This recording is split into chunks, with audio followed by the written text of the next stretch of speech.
Hi, everybody. Welcome to Ross-Ade Stadium. And Pete Quinn, I'm not sure I was ever going to be able to say this. Welcome to Purdue football 2020. Oh, it feels good. It's weird. It is weird. But it feels good. But very weird atmosphere seeing an empty stadium. And I think the strangest sight so far for me is the empty parking lot. Yeah.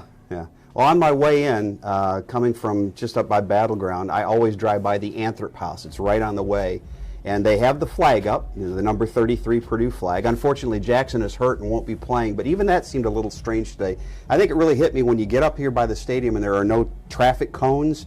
There's nobody's out trying to hawk parking your car. It's a different feeling, but at this point, we'll take anything over nothing, and we've had nothing for the last 6 weeks or so. Yeah, it's the weirdness isn't going to just end there. This is the first time you and I didn't have a depth chart until literally today. We had no idea who was playing. We had no idea who was starting.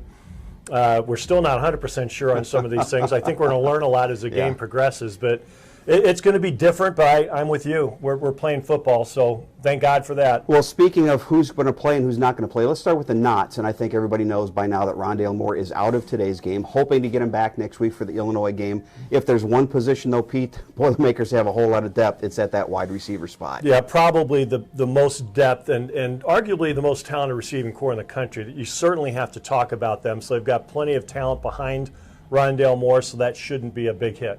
There are other players that we won't see today. King DeRue is out. That means that Xander Horvath will get the bulk of the carries for the Boilermakers. Tyler Coyle, who is the grad transfer from Connecticut, is out today. Mershawn Rice is out. There are a couple of others. We'll detail those during our radio broadcast.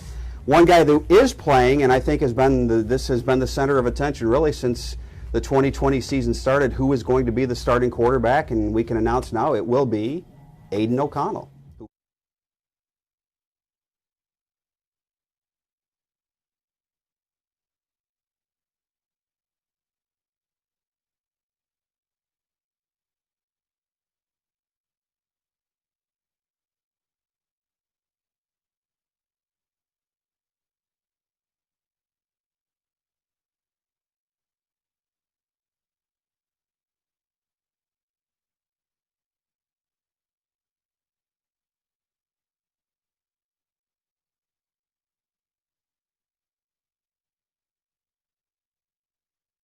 He didn't start until his senior year.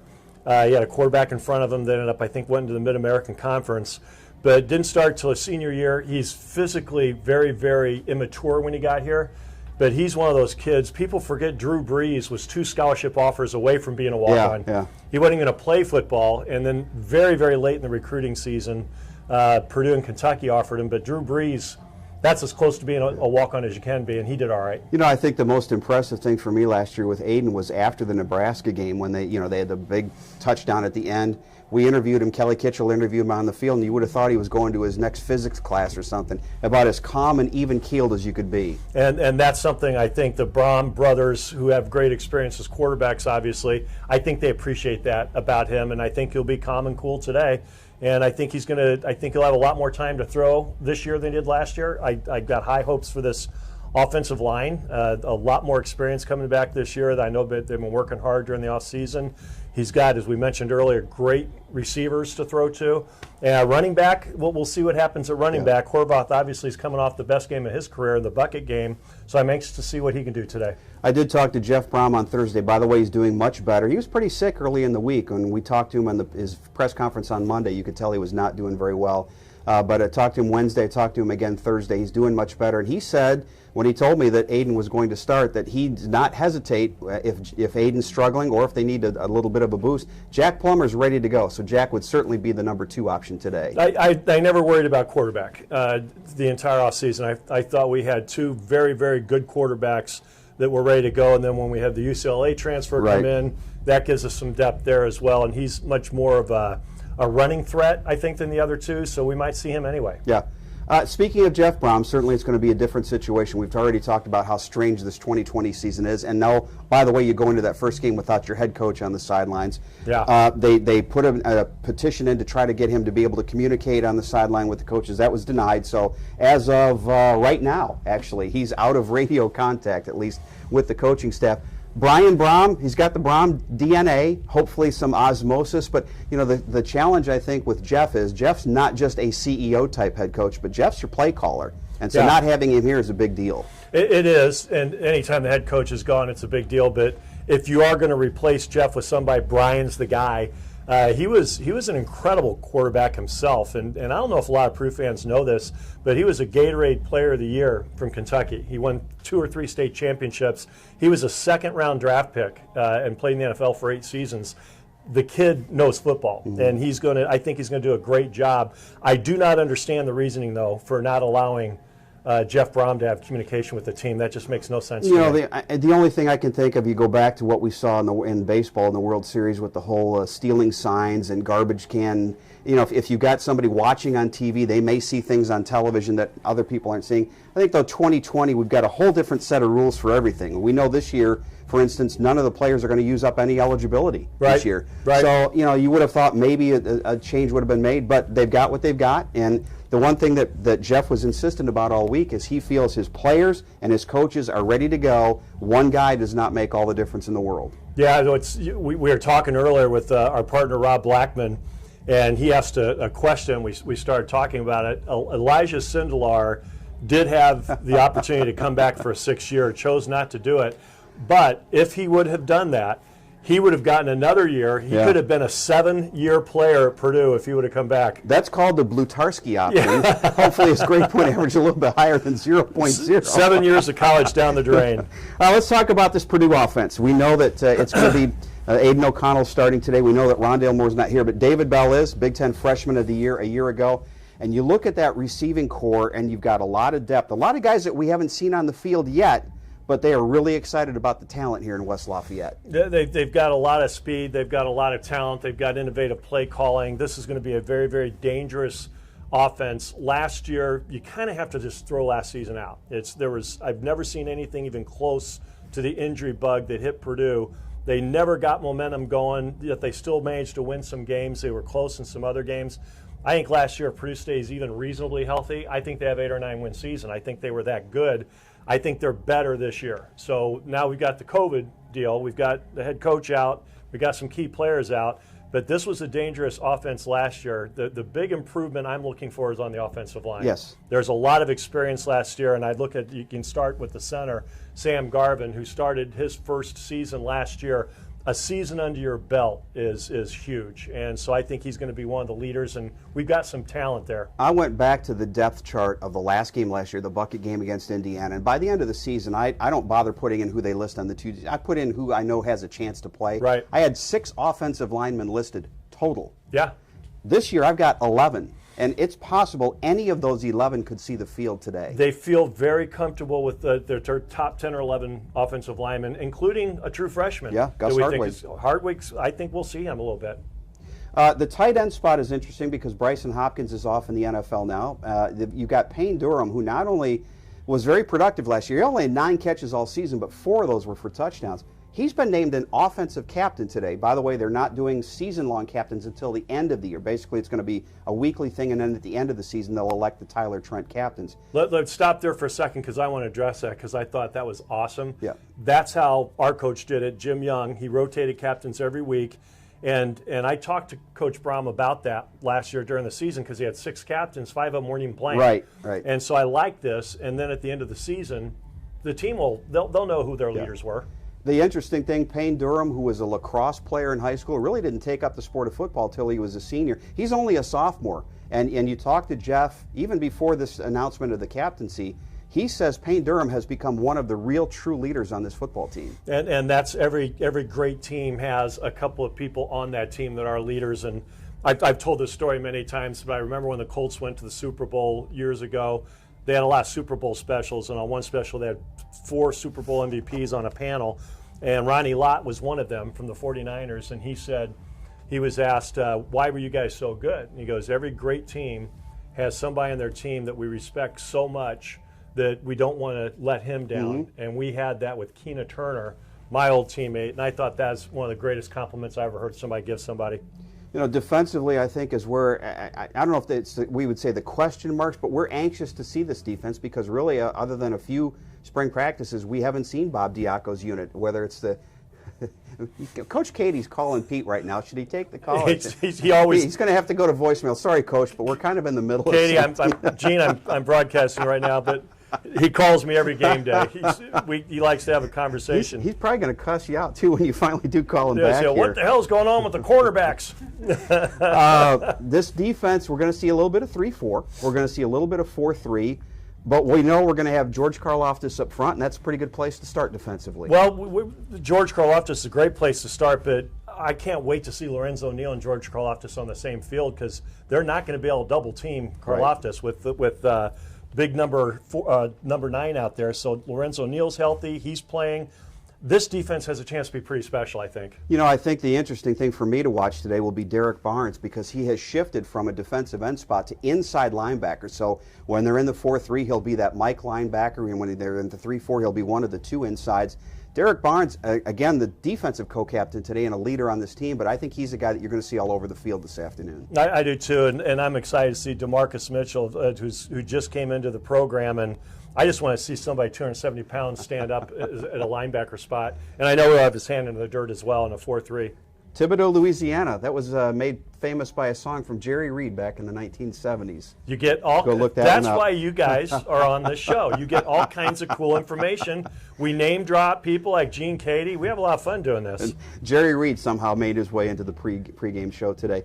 It's a defense that I think two things really have to happen for this to be a successful defense. Number one, they have to stop giving up big plays. Right. That was a big problem. And number two, get off the field on third down. How many times last year did we see 3rd and 8, 3rd and 10, 3rd and 12, the other team convert to keep a drive alive? Yeah, and again, you kind of have to forget about all that because there were so many starters missing. It just seemed like we had the second team in there most of the season, a lot of times the third team. There were bright spots, obviously. George Karlaftis was a huge bright spot. They're healthy right now, so I think you're going to see a different defense today. Special teams-wise, actually, you're going to see 2 of the best kickers in the Big Ten today. Keith Duncan, who was the Big Ten Kicker of the Year last year, and also J.D. Dellinger, who I thought had an outstanding junior season for Purdue. He did, and what was 13 for 16, something like Yep.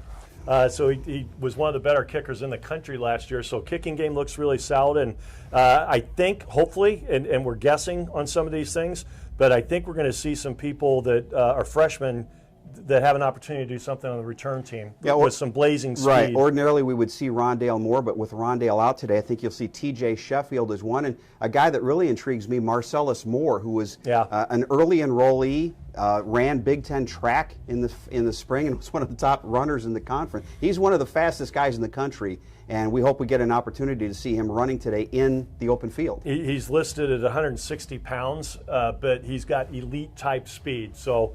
And they have a new coach too on special teams, but it's going to be interesting to see what they do with it. Speaking of celebrities, I just heard from Kelly Kitchell. He wanted to wish us well today. So we got all the big hitters are coming after us this afternoon. Well, Kelly Kitchell, I promised him I was going to mention his name at least 10 times during the broadcast because of COVID, he's not going to be on the sidelines. So we're going to miss Kelly. But the good news is, he was going to miss all of his daughter's volleyball games. Now he gets to go to all of them. You got to look on the bright side here in 2020. We're just happy we're here doing a football game in Ross-Ade. And talking about football. Well, let's talk about the opponent today. The Iowa Hawkeyes, a team that Jeff Brom's had good success against, beating them 2 out of the last 3 years. The 22nd year now for Kirk Ferentz, and it's mind-blowing when you think that since 1979, Pete, since you and I roamed this campus, Iowa has had two football coaches, Hayden Fry and Kirk Ferentz. They're already saying it, but in 10 more years, hopefully, they'll be saying that about Purdue basketball. They have had 2 coaches in 40 years because it is very, very rare. The program's had a little turmoil during the offseason. A couple of coaches, I think at least one coach left the program. So there was some interesting things going on at Iowa football. It's going to be interesting to see how they bounce back from that because there has been some controversy up there. I was thinking of all the teams, though, to play in the opener, Iowa might be the best, not because they're not good, because I think this is a really good football team, but Iowa's not going to change its game plan very much. Right. What Phil Parker at defensive coordinator is going to do pretty much the same stuff he's done for the previous 21 seasons. And even though I think they've got their top 7 receivers back, they've got a pretty good running back. Tracy. You're absolutely correct. You know exactly what you're going to get from them pretty much on both sides of the ball. They've got a very, very inexperienced quarterback. Yep. I think all three of Purdue's quarterbacks have a lot more experience than he does. So we will see them try to run the ball. Last season, Purdue struggled against the run, but different times and different talent on the field this year. Tyler Goodson at running back, Mekhi Sargent, Ivory Kelly Martin. So they got three pretty good backs. You mentioned the quarterback, a guy named Spencer Petras, who's a sophomore out of San Rafael, California, went to the same high school as Jared Goff, who's the current Los Angeles Rams coach, and broke all of his high school records. His junior and senior years in high school, 83 touchdown passes, 10 interceptions. He's not afraid to throw the ball all over the field. No, and he's a big guy. He's listed as 6'5", 230 pounds. That's a big quarterback to have back there. And a big fan, I understand, of the Grateful Dead, coming from Northern California. In fact, here's another trivia bit for you. His high school graduation party was held at the restaurant owned by Phil Lesh, who's the bass player for the Grateful Dead. So we've had a Jerry Reed and a Grateful Dead reference. So there you go. That's thank you. Good night. We're done. Ask me any trivia you want about Elvis Presley or Willie Nelson. I can help you out. That's but right. Not so much with Grateful Dead. Iowa, again, a team, though, that in the Big Ten West, you're going to have to beat. You look at Iowa, Wisconsin, those teams that year in and year out are at the top of the conference, top of the division. If you want to get to Indianapolis, these are the kind of games today that you need to win. Yeah, and I'd throw Northwestern and Nebraska in there. They're all capable. So this is going to be a very interesting season on a lot of levels. One of the things I was thinking about, in case you didn't know this, we have 8 scheduled games. There is a 9th game that will be played, and it's going to be wherever Purdue finishes in their division, it will be the team that finishes in the same place in their division. So it is possible that we can play IU in our last game and play them again the week later. It's possible, although they did say when they came out with that they were going to try to avoid rematches, and especially rematches of games that were recently played. But who knows how that's going to work? And the other thing the other thing we have to point out, Pete, is we're hoping everybody in the Big Ten plays 9 this year because, as we know, there is no buffer. You can't reschedule games as some of these other conferences have. If you lose a game because you've got too many players out with COVID, it'll be considered a no contest, and basically it's not going to be played. Right, and we don't know. Yep. Nobody knows how this is all going to play out. I'm with you, though. I'm just glad we're playing. And if you talk to the coaches and the players especially, I think you talk to a lot of players and say, are you comfortable with this? I think the fact that they're doing the daily testing and they know when they go out in the field that they're all basically COVID-free, they seem to, I think, be okay with that, and it doesn't seem to be a big issue so far for them. It would be very weird just going around campus today. It just seems it just seems different. It doesn't feel like college right now. But we'll get through it. This will end at some point, and hopefully this will be the start of that. Another thing I want to point out today for fans who are watching is we've been attacked from above. That's all right. We're in we're in the visiting athletic director booth, so I think you can tell the visiting AD did not travel, or at least is not up here today. There's going to be a different sticker this year on the Boilermaker helmets, along with the P on the side, MJB, which is for Morgan Burke, who passed away unexpectedly this offseason, and certainly a guy that did a whole lot for Purdue athletics. Yeah, Morgan was a true Boilermaker, spent many years here at campus after a very successful business career. I think he is with Inland Steel, but spent, 20-plus years here, and I still remember introducing him. I'll never forget that. He's never let me forget it. But I didn't know Morgan at all before he became the AD, but he was one of the speakers at a luncheon, a Purdue luncheon that I was emceeing, and I read his bio, and so when I introduced him, the last line of his introduction was, "Not sure what kind of an athletic director that Morgan's going to make, but I can guarantee you we'll probably get a new swimming pool." Literally, that year we got a new pool facility, so I guess I called that one correct. But he was loved by many, many people, and he will be missed.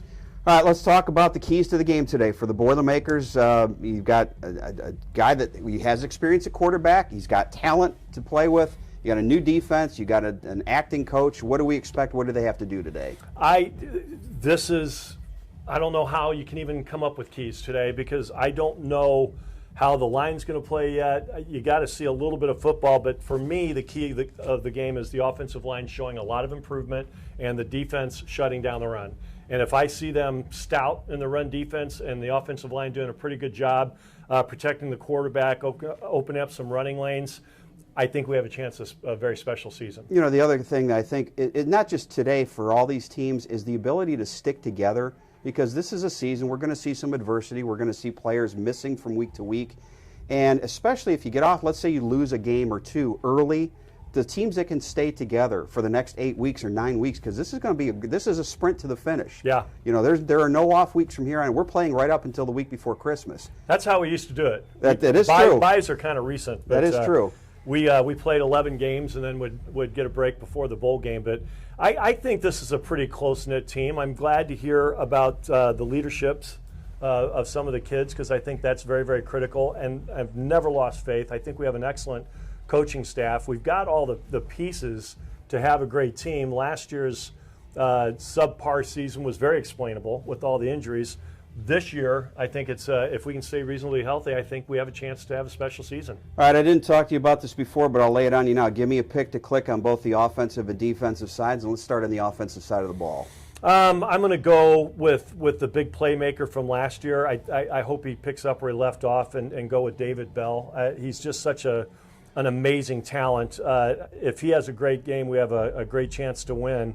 And I would normally pick George Karlaftis just because he's George, he's Big George, but I'm so excited to see Lorenzo Neal back, and he can be such an influencer during a game. He always requires at least 2 people to block him.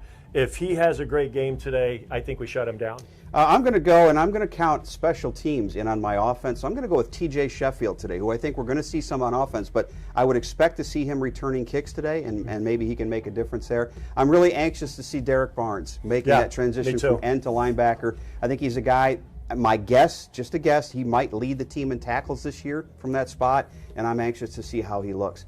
Do want to let people know that we'd love you to watch the game and listen to us. You can actually also watch us do the game today on the Purdue Athletics Facebook site where you are. It will be, they've got a couple cameras trained on us in the booth. You'll hear our audio call.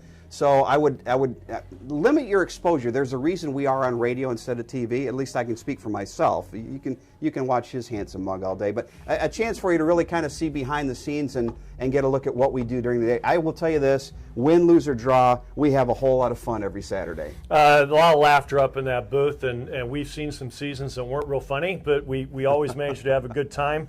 Last year wasn't a bad season for me personally, just because I knew what they were going through. And I thought I told Brom this, and he thought I was nuts.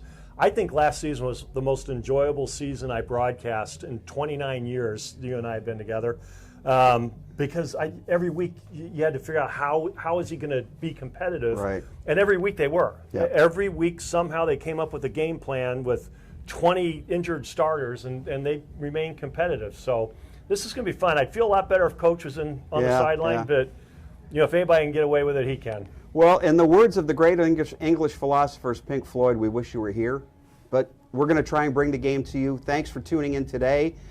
We look forward to being with you here in a few weeks when the Boilermakers take on Northwestern in mid-November. So until then, for Pete Quinn, this is Tim Newton. Boiler up, hammer down. Hail Purdue. Boiler up.